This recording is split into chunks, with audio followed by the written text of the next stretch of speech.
What does that even mean, Bowers Game Corner? Ahoy there, YouTube! I'm back again today for another game review. And today I'm very excited checking out Okey Dokey from Tasty Minstrel Games. This is for 1 to 5 players, taking about 16 to 32 minutes to play, and it's for ages 14 plus. And in Okey Dokey, this is a completely cooperative game in which you are going to be trying to put numbers in ascending order.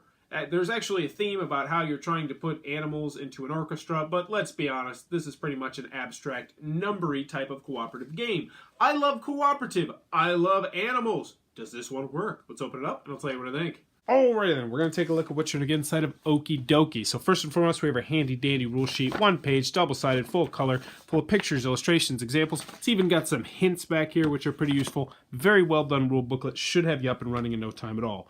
In Okey Dokey, you and up to 4 other players are going to be trying to orchestrate a giant band of animals to play your birthday party or something. I don't know, the theme really doesn't come across. It feels more like a number game, not a themed game. But how you're going to be doing that is you are going to be creating rows of numbers, and they have to go in ascending order. So I will show you the different cards, and then I will show you how the game works.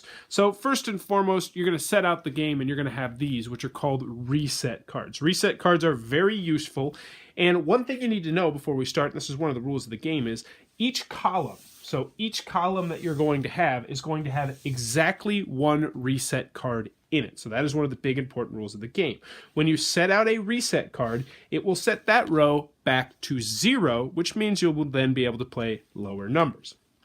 Now, what you're going to have in this deck are going to be numbers 1 through 8 of these different colors: purple, green, orange, red, and blue. And you are trying to get all of these cards out on the table. If you do that, you win the game, but it's not going to be that easy because there's a couple specific rules.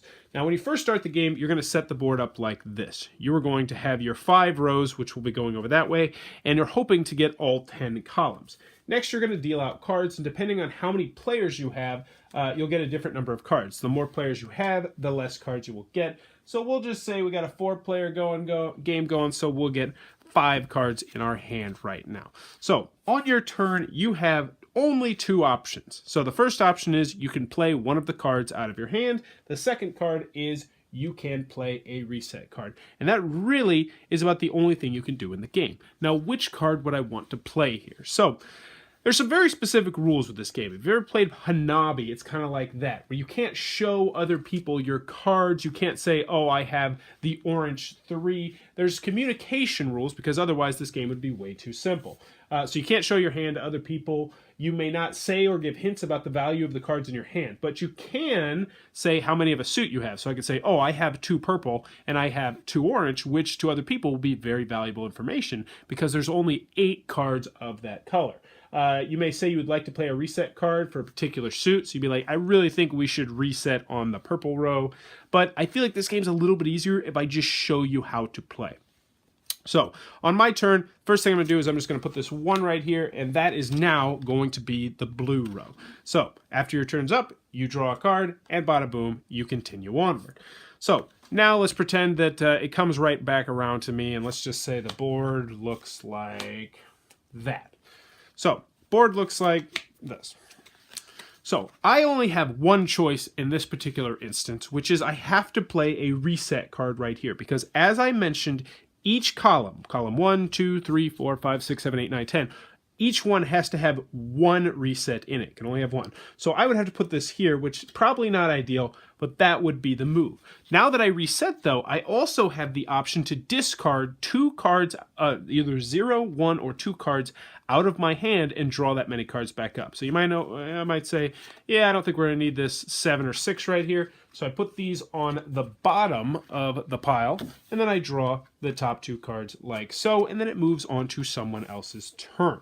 Now, another big rule with this game is that you cannot play a card in the next column until you've completely filled up this column. So let's go back to this instance right here, where I really don't want to play that reset, and I could, it seems like the obvious choice would be to, hey, you know what, I'm actually going to play this 3 right here. Can't do that. You have to fill up the entire column before you can move on to the next column. So let's just say my next turn, pretty no-brainer. I would probably place this right here, and then I would draw up a card. Now, if you ever cannot play a card, like you have cards in your hand and none of them are going to work, and you also can't play a reset, then you automatically lose the game, and everyone loses the game since this is a completely cooperative game. Now, to make the game slightly easier, they've included these equal cards right here. These equal cards will act as the same number played before it. So for instance, I don't have any blues in my hand. I could play this blue right here, and now this is essentially a blue 1 for everyone else. These equal cards, the more you put in there, obviously the easier the game is going to be. Anywho, you're going to continue to go until you've either completed the 50 card grid or until you can't play a card, at which point you will either win or lose the game. And that, in a nutshell, is how you're going to play Okey Dokey. Alrighty then, Okey Dokey from Tasty Minstrel Games. What are my final thoughts? Let's go over the pros, let's go over the cons. First, on the con side, when you get to the higher player counts, the game will ramp up in difficulty exponentially, especially at 5 players where you only have 4 cards in your hands. You do not have too many choices in front of you. That being said, if you're playing solo, the game is a little bit too easy in my personal opinion because you're going to have 10 whole cards in your hand. Now, they do let you modify that by putting in more or less or no equal cards if you're crazy, and that does work somewhat, but it is something that I did want to mention. Now, another comment I have with the game, especially when you're at the higher player counts, most of the choices you make on your turn are pretty self-explanatory choices. You know, you only have 4 cards in your hand. It's like, I can't play this card, can't play this card, so I'm either going to play this card. I don't want to reset right now. You know what? I guess I'm just going to play this card. This is the choice. Most of the choices at the higher player counts are pretty obvious choices, which will be a turnoff to some people. Another comment I have with this game, it's completely cooperative. You don't like cooperative games, this is not going to sway you. The theme does not come across at all. It's just putting numbers in ascending order, even though I did like the artwork, which we'll talk more about in the pros. Any other cons I have with this game? You know, it's light, it's simple, you know, I think it's going to be compared to Hanabi just because they're both about putting numbers in ascending order based on color, and I still think Hanabi is a slightly better game than this. I like Hanabi better, but that being said, I feel like these games are different enough that if you're a fan of light cooperative games, both of them deserve a spot on your shelf. Because moving on to the pros, I really enjoyed Okey Dokey, and I enjoyed it for a lot of different reasons. First, it's easy to learn, it's easy to teach. There's only a few rules that you really have to teach. It's like, oh, you can't go on to the next column until we fill in this column. Oh, you can't play a number unless it's a higher number or an equal sign. You know, and I like the fact that it's cooperative because cooperative games just naturally are easier to teach because you can just kind of teach them on the fly because you want everyone to succeed. Another thing I liked about this game is the fact that you can't show your cards or explicitly tell what cards are in your hand. It eliminates the alpha gamer problem, so people have to make those choices. And I like how the game straddles that thin line of like, yes, you can give them this much information, but you can't tell them exactly what you have in your hand. I like how they handle that in this game. I do like the artwork. The cards are colorful. They kind of pop off. I like how the chameleon is the equal card, so it can be any color. I thought that was cute. I think this is going to be a good family game. I think this is a rock-solid light filler game for game nights, or after you play something super brain-burning and you just want something light and casual. I think this one might be for you. It says ages 14 plus on the box. I think you could easily teach this to an 8, 9, 10-year-old, no problem. So I would definitely put this in the family weight category. I feel like it's light enough. It's not going to scare off gateway gamers or non-gamers. It has almost a classical game feel, like your Unos, your Skip Bows, your Phase 10s like that, where it's just you're trying to put these numbers in ascending order.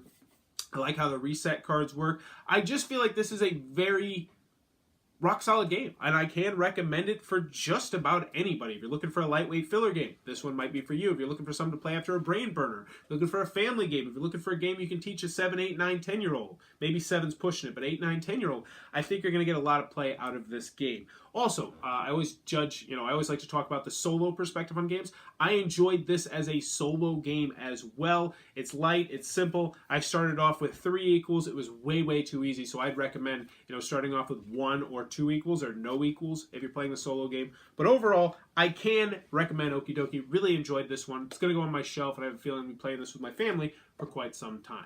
If you enjoyed this review, please be sure to click on that subscribe button down.